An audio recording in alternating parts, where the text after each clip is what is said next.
Vorsicht. Voilà. Hi zusammen.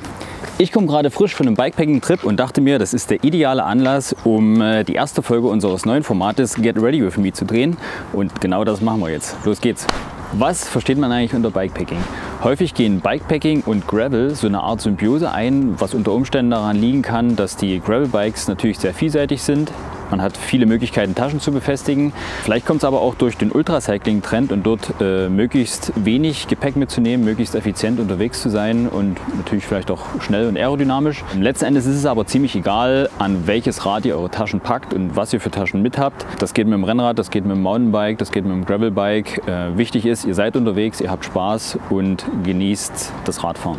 Und auch bei der Länge eines Bikepacking-Trips seid ihr völlig flexibel. Das kann mal eine lange Tagestour sein, wo ihr natürlich ein bisschen Gepäck mitnehmt. Das kann aber auch eine Wochenausfahrt sein. Das kann über Monate hinweg gehen. Jonas Deichmann zum Beispiel irgendwie mehrere Monate durch Asien gefahren.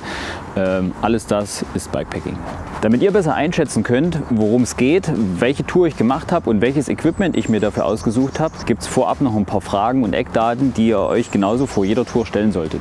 Die allererste Frage, die ihr euch stellen müsst, weil die natürlich entscheidend für euer Equipment ist, wie lang und wohin geht meine Tour. Zusammen mit 4 Freunden war ich über Ostern für 9 Tage von Rom bis nach Sizilien unterwegs. Wir hatten eine Route von 1200 Kilometern geplant und genau dafür habe ich auch mein Gepäck gepackt.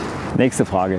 Bin ich lieber autark unterwegs oder bevorzuge ich eine feste Unterkunft? Da muss ich gestehen, ich bin eher Komfortreisender, zumindest was so eine lange Reise auf dem Rad angeht. Bei 1 bis 2 Nächten dann nehme ich auch mal die Isomatte, aber an und für sich finde ich so eine feste Unterkunft schon ganz praktisch. Für mich steht dabei eher der Fahrspaß, leichtes Gepäck und eine erlebnisreiche Strecke im Vordergrund als ein Schlafplatz unterm Sternenzelt. Wie ist die Streckenbeschaffenheit? Wie sind die Untergründe? Das kann natürlich Einfluss auf die Wahl des Rades haben, wenn man sie denn hat oder sich erst neu ausstatten möchte. Wir haben uns für Gravelbikes ausgestattet mit 32er bis 40er Gravel Slicks entschieden, weil wir zu 90% auf Asphalt unterwegs waren und wollten, dass es anständig rollt. Wie wird das Wetter? Wie sind die Temperaturen? Warte, sag ich dir. Also aktuell sind's. Die Frage aller Fragen. Wie sind die Temperaturen? Wie wird das Wetter? Natürlich hat das den größten Einfluss auf die Packliste am Ende und das, was man mitnehmen möchte. Weil bei 25 Grad und Sonnenschein braucht man natürlich viel weniger als bei 10 Grad und Regenwetter. Und die letzte Frage, wie ist die Infrastruktur an der Strecke? Bei uns in Italien war es relativ entspannt. Wir sind häufig durch Orte gekommen, konnten uns wieder verpflegen, hätten einen Radladen aufsuchen können. Das Ganze ist natürlich viel schwieriger, wenn man remote unterwegs ist, irgendwo im Backcountry, wo man eigentlich kaum jemanden trifft. Sollte man auf jeden Fall für die Worst Cases, wie zum Beispiel Hungerast, wichtige Reparaturen am Fahrrad oder Verletzungen gewappnet sein. Wenn man sich mit diesen Fragen auseinandergesetzt hat, kann es auch schon direkt an die Packliste gehen. Die Wahl der Taschen hängt natürlich sehr stark davon ab, was man vorhat, wie lange man unterwegs ist, wo man hin will und vor allem auch wie man reist. Also autark mit Zelt oder mit festen Unterkünften. Ich habe mich für eine kleine Lenkerrolle, für eine kleine Rahmentasche und für eine medium-große Satteltasche entschieden. Warum das Ganze? Ich habe es gern aufgeräumt und organisiert. Das heißt, ich habe hinten vor allem Klamotten drin, in der Mitte habe ich Ersatzteile, Akku und solche Sachen drin und vorne Sachen des täglichen Bedarfs, was man vor allem auf der Tour direkt braucht. Eigentlich lässt man sich ja nicht so gern in die Handtasche gucken, aber für euch mache ich eine Ausnahme. Fangen wir mit der Arschrakete an. Hier sind hauptsächlich Sachen drin, die ich zum Relaxen brauche, also für die Zeit zwischen den einzelnen Radfahrten. Wichtig ist es, Kleidung auszuwählen, die leicht, gut packbar und vielseitig einsetzbar ist. Ich habe zum Beispiel immer Merino-Socken an, die trocknen schnell, sind geruchsneutral und kuschelig warm. Dann packe ich eine gemütliche Wander- oder MTB-Hose ein, die ich auch notfalls auf dem Rad anziehen könnte.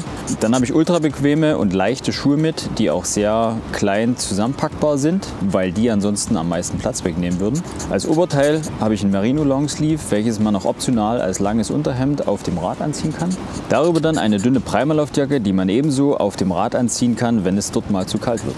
Und zum Schluss eine dünne Regenjacke, die man auch auf dem Rad anziehen kann. Ihr merkt schon, wie eingangs gesagt, alles vielseitig und sehr kompakt. In meiner kleinen Rahmentasche habe ich verschiedenste Sachen, unter anderem sowas wie Medizinprodukte, Wund- und Heilsalbe, Pflaster, Verband, dann genau sowas wie Hygieneartikel, Schallzahnbürste, darf auf jeden Fall nicht fehlen, ein paar Taschentücher, die Sonnencreme und dann habe ich noch alles, was Ersatzmaterial angeht. Das heißt, ich habe hier noch 2 Schläuche drin, Kettenfett und ein kleiner Lappen, mit dem man das dann auch gut verteilen kann. Hier habe ich noch was für die Trinkflasche. den Akku für meine vordere Lampe, den ich auch als Powerbank nutzen kann und noch ein kleines Flickzeug. Ihr seht, das sind alles Sachen, für die ich auch mal anhalten kann, im Gegensatz zu meiner Lenkerrolle.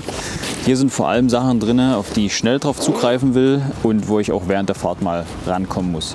Zum Beispiel habe ich hier vorn ein paar Handschuhe drin, die ich mir während der Fahrt auch mal fix unter den Gummistrap hier spannen kann. Dann habe ich natürlich mein Portemonnaie hier vorne drin. Ein kleines Messer ist immer ganz praktisch. Und hier ist natürlich auch die Verpflegung drin, ne? Also diverse Riegel, dann noch so ein kleiner Elektronikbeutel. Da sind Ladekabel drin, Kopfhörer, Netzteil. Und dann habe ich noch einen zusätzlichen Spanngurt. Kann man immer mal gebrauchen, falls mal eine Schnalle irgendwo bricht, falls man irgendwie was extra fixieren muss, dann ist das definitiv ein gutes zusätzliches Equipment. Was sich noch bewährt hat, ist, dass ich hier schnellen Zugriff auf ein paar wasserdichte Überschuhe habe. Der Regen kommt meist irgendwie doch plötzlich und dann hat man die schnell griffbereit und behält trockene Füße. Was sich für mich auch sehr gut bewährt hat, sind so ein paar verschiedene kleine Gimmicks, die direkt am Rad sind, die auch fast an jedes Rad passen. Essentiell sind 2 große Flaschen ans Rad zu bekommen, so wie ihr es bei mir auch seht. Ich habe die Flaschenhalter gleich so ausgewählt, dass sie eine Kombination auch aus Multitool-Halterungen sind, zusammen mit einem Kettennieter und gleich ein Ersatzpaar Kettenschlösser mit dabei. Auf der anderen Seite habe ich noch eine Luftpumpe und ich habe noch einen weiteren Ersatzschlauch an den Flaschenhalter unten dran montiert. Was ich auch empfehlen kann, ist die Satteltasche nochmal mit einem Befestigungsstrap zu fixieren, damit auch beim Wiegetritt nichts hin und her wackelt. Gleichzeitig ist es auch eine gute Möglichkeit, ein kurzes Schloss mitzuführen. Falls ihr mal irgendwo rein müsst, was zu trinken, zu essen holen oder sowas, dann könnt ihr das Rad kurz anschließen. Wichtig ist es natürlich auch, gut gesehen zu werden. Das heißt, ich fahre sogar mittlerweile tagsüber mit einem Rücklicht. Das habe ich hier hinten an der Sitzstrebe befestigt, weil es natürlich nicht an die Sattelstütze mit rangeht. Alternativ wäre auch die Möglichkeit, das hinten direkt an die Satteltasche mit dran zu machen. Und ich habe auch ein gescheites Vorderlicht. Das heißt, falls es mal länger wird oder ich ganz zeitig starten möchte, sehe ich auch in der Dämmerung noch ausreichend. Was ich wirklich schätzen gelernt habe, ist ein Navigationsgerät oder GPS-Gerät mit großem Display. Ich habe hier das Garmin 1030. Das ist wirklich super praktikabel, auch beim Navigieren. Man kann reinzoomen, rauszoomen, die Route verändern während der Fahrt. Kann ich wirklich empfehlen. Zum Abschluss habe ich noch 4 Tipps für euch, falls ihr selbst mit dem Gedanken spielt, mal eine Bikepacking-Tour zu machen. Fangt klein an, sucht euch ein Ziel, vielleicht auch erstmal einen Trip übers Wochenende, wo ihr euer Equipment austesten könnt. In der Regel braucht ihr viel weniger, als ihr beim ersten Mal wahrscheinlich einpacken würdet. Mein zweiter Tipp dreht sich um die Bekleidung. Sucht euch Kleidung aus, die leicht ist, die klein packbar ist und die vor allem schnell trocknet. Mein Tipp dabei ist, legt Wert auf hochwertige Textilien, wie zum Beispiel Merino, Primaloft, Isolierung oder zum Beispiel auch Polartec Alpha. Das sind alles sehr coole und fürs Bikepacking ideal geeignete Materialien. Tipp Nummer 3.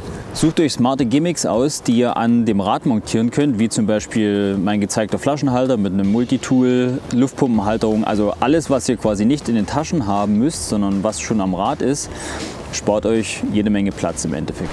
Und mein Tipp Nummer 4, macht euch mit eurem Rad vertraut. Ihr müsst da ziemlich lange drauf sitzen können, das heißt, ihr braucht eine angenehme Sitzposition. Die Taschen dürfen nicht im Weg sein, vor allem nicht beim Pedalieren. Die dürfen auch nicht irgendwo rumschlankern, wenn es mal ein Wiegetritt oder ein bisschen holprig wird. Und was am wichtigsten ist, lernt die essentiellen Reparaturen am Rad. Das heißt, was macht ihr, wenn ihr einen Platten habt? Schlauch wechseln, Reifen wechseln oder falls ein Kettenriss gekommen ist, dann auch die Kette wieder zusammenzunieten.